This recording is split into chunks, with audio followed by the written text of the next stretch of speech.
16 বছরের, 18 বছরের, 20 বছরের ছেলেটাকে দুনিয়ার দেশে হোক বা বিদেশে হোক, হয় বিদেশ পাঠাবে, নয়তো দেশে কোনো কামাই রোজগারি করাবে। এই জন্য সে প্রকাশ্যে স্পষ্টভাবে বুঝে শুই না সুদে টাকা নিল, কিস্তিতে টাকা নিল, হারামে টাকা নিল। তো সে কি বুঝাইতে চাইলো আল্লাহকে, যে আল্লাহ আমনের উপরে ভরসা করে বইয়া থাকলে আমার ভূতের কোহালে দুঃখ আছে। তো নাই তো কি, নাই তো কি বলে,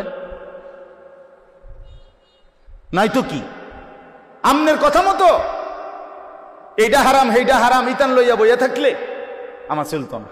আমার এখন টাকা দরকার, আমার এখন দরকার।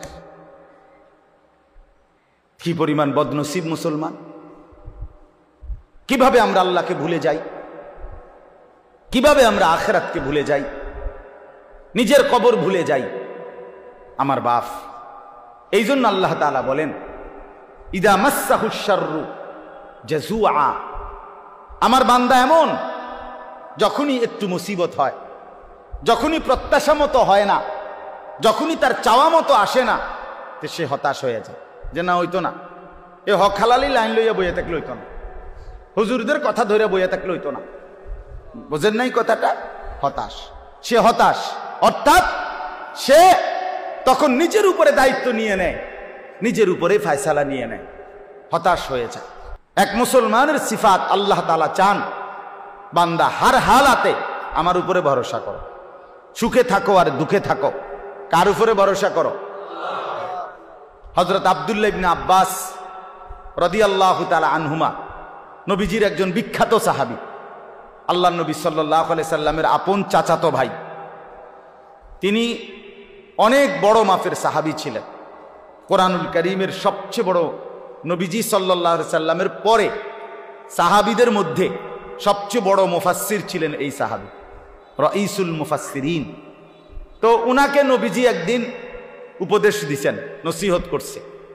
নসিহত করতে গিয়ে বলছে, ইয়া বুনাইয়া, হে প্রিয় বৎস, ওনার ছোট চাচাতো ভাই ছিলেন, যে শোনো, ইজা সাআলতা ফাসআলিল্লাহ, তুমি যদি কখনো কিছু চাও শুধুই আল্লাহর কাছে চাও। ওয়া ইজা ইসতাআনতা ফাসতাইন বিল্লাহ, তুমি যদি কিছু সাহায্য প্রার্থনা করো তো শুধু আল্লাহর কাছেই সাহায্য প্রার্থনা করো। এরপরে বললেন, ওয়া আলাম আন্নাল উম্মাতা লাউ ইজতামাআত আলা আন ইয়ানফাউকা বিশাইইন লাম ইয়ানফাউকা ইল্লা বিশাইইন কাদ কাতাবাহু আল্লাহু লাক।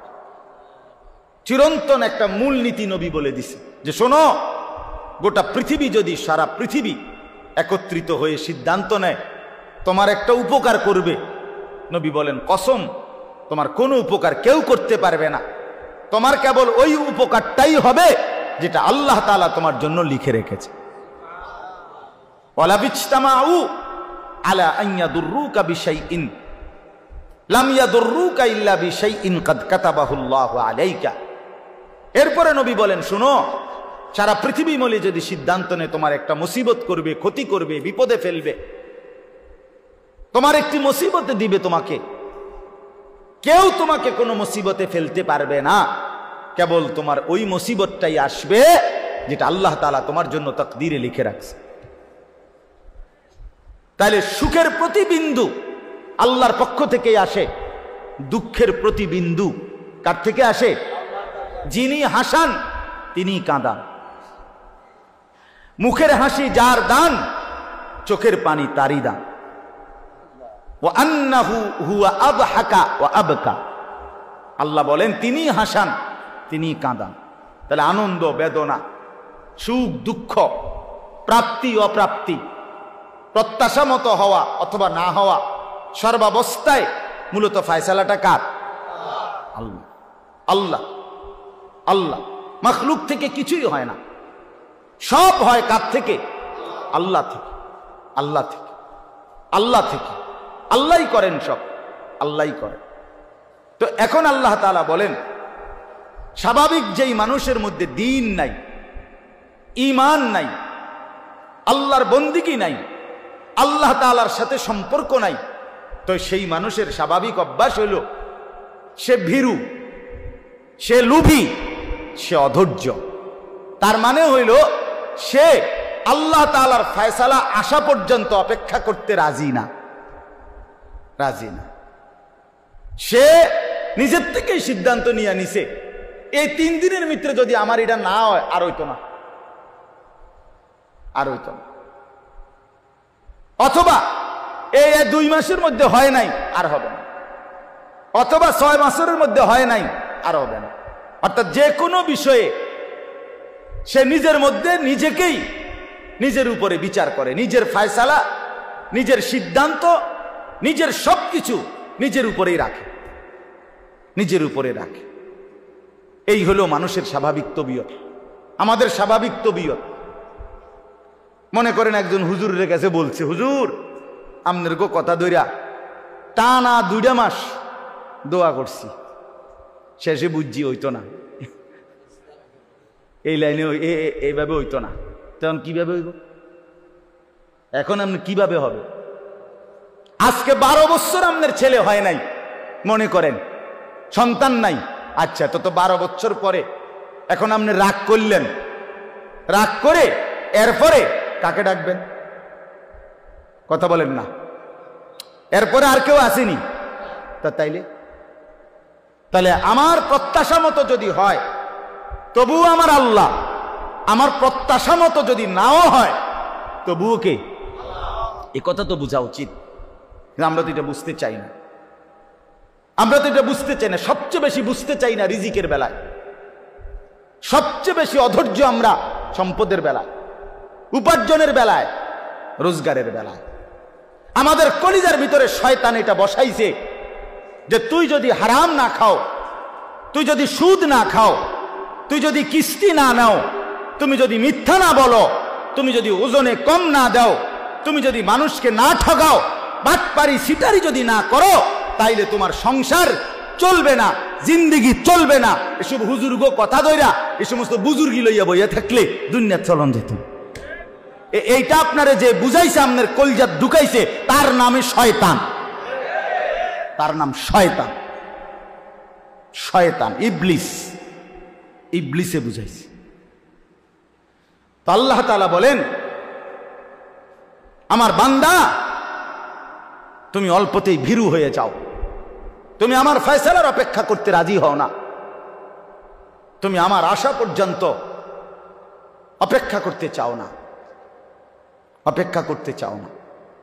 আজকে বলেন তো, ইনসাফের সাথে বলেন, যে মুসলমান বাবা 16 বছরের, 18 বছরের, 20 বছরের ছেলেটাকে দুনিয়ার দেশে হোক বা বিদেশে হোক, হয় বিদেশ পাঠাবে, নয়তো দেশে কোনো কামাই রোজগারি করাবে, এই জন্য সে প্রকাশ্যে স্পষ্টভাবে বুঝে শুই না সুদে টাকা নিল, কিস্তিতে টাকা নিল, হারামে টাকা নিল।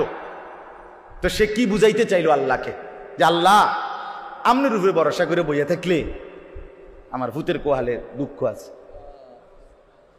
তো নাই তো কি, নাই তো কি বলেন, নাই তো কি? আমনের কথা মতো এইটা হারাম সেইটা হারাম ইতান লইয়া বইয়া থাকলে আমার চলতো না। আমার এখন টাকা দরকার, আমার এখন দরকার। কি পরিমাণ বদনসিব মুসলমান! কিভাবে আমরা আল্লাহকে ভুলে যাই, কিভাবে আমরা আখিরাতকে ভুলে যাই, নিজের কবর ভুলে যাই। আমার বাপ, এই জন্য আল্লাহ তাআলা বলেন, ইদা মাসসাহুশ শাররু জাজুআ, আমার বান্দা এমন, যখনই একটু মুসিবত হয়, যখনই প্রত্যাশা মতো হয় না, যখনই তার চাওয়া মতো আসে না, তো সে হতাশ হয়ে যায়, যে না হইতো না, এ হক হালালি লাইন লইয়া বইয়া থাকলে হইতো না, হুজুরদের কথা ধরে বইয়া থাকলে হইতো না। বোঝেন নাই কথাটা? হতাশ, সে হতাশ। অর্থাৎ সে তখন নিজের উপরে দায়িত্ব নিয়ে নেয়, নিজের উপরে ফয়সালা নিয়ে নেয়, হতাশ হয়ে যায়। আর কি, আবার যখন চাহিদা মতো মিলে, সব কিছু ঠিক আছে, কামাই রোজগারি দেশে বিদেশে সর্বদিকে, তে এইবার আর আল্লাহর জন্য ব্যয় করা, অর্থাৎ উপার্জন আমার সব ঠিক মতো আসতেছে কামাই, এখন আমার এই উপার্জনের উপরে যাকাত ফরজ না, এটা নিয়ে আলোচনাও করবে না, জিজ্ঞাইতো না। এটা হুজুরের কাছে জানতেও চাইবে না যে হুজুর আমার এই পরিমাণ সম্পত্তি আছে, আমার উপরে কত টাকা জাকাত আসছে এটা হিসাব করে দেন। না, দিছি হুজুর দিছি। কিটা দিছে না? দিছি আল্লাহর রহমতে, যে লুঙ্গি দিছি জাকাতের উর্ফি দিয়ে গেছে গা, লুঙ্গি দিছে, আইডিয়া করে লুঙ্গি দিছে, মানে 200 লুঙ্গি দিয়ে দিছে। কথা বুঝছেন না? আইডিয়া করে দিয়ে দিছে। জাকাত কি আইডিয়া করে দেয়? কথা বলেন না কেন? আপনি মনে করেন যে হুজুর জোহরের নামাজের ফরজ কয় রাকাত? 4 রাকাত। কথা বুঝেন? হ্যাঁ, আর হুজুর যেই রুকু সেজদা দিছি 8-10 রাকাত দেবে, তে এই নামাজ হয়েছে তো? তো আপনারে এত এত ভালো, অত ভালো না। আপনারে এত বেশি করতে কইছে কিনা? আপনারে 4 রাকাত গুণনা পড়তে কইছে, ঠিক কিনা বলেন? তাইলে আল্লাহ তাআলা বলেন মানুষের স্বাভাবিক তবিয়ত হলো যখনই সে পায় না হতাশ হয়ে যায়, আল্লাহর উপর থেকে ভরসা হারিয়ে ফেলে, আর যখন পায় আসে তখনও সে কৃপণতা করে, বখিলি করে, আল্লাহর হক আল্লাহর হুকুম পালন করতে কার্পণ্য করে। কি পরিমাণ মুসলমানের উপরে হজ ফরজ কই আদায় করে, কই আদায় করে, কই স্বাভাবিক যেই চলার ক্ষেত ফসল, স্বাভাবিক যেই জমি জমা, এর মধ্যে থেকে যদি কোনো মুসলমান তার সংসারের প্রয়োজন মিটাবার মতো যেটুকু আছে জমি ফসল সম্পদ, এইটুকু থেকে কিছু অংশ যদি সে বিক্রিও করে, তাইলে তার হজের টাকা হবে, আর বাকিটা দিয়ে তার সংসার স্বাভাবিক চলবে। এই মুসলমানের উপরে নিঃসন্দেহে হজ ফরজ। হজ ফরজ।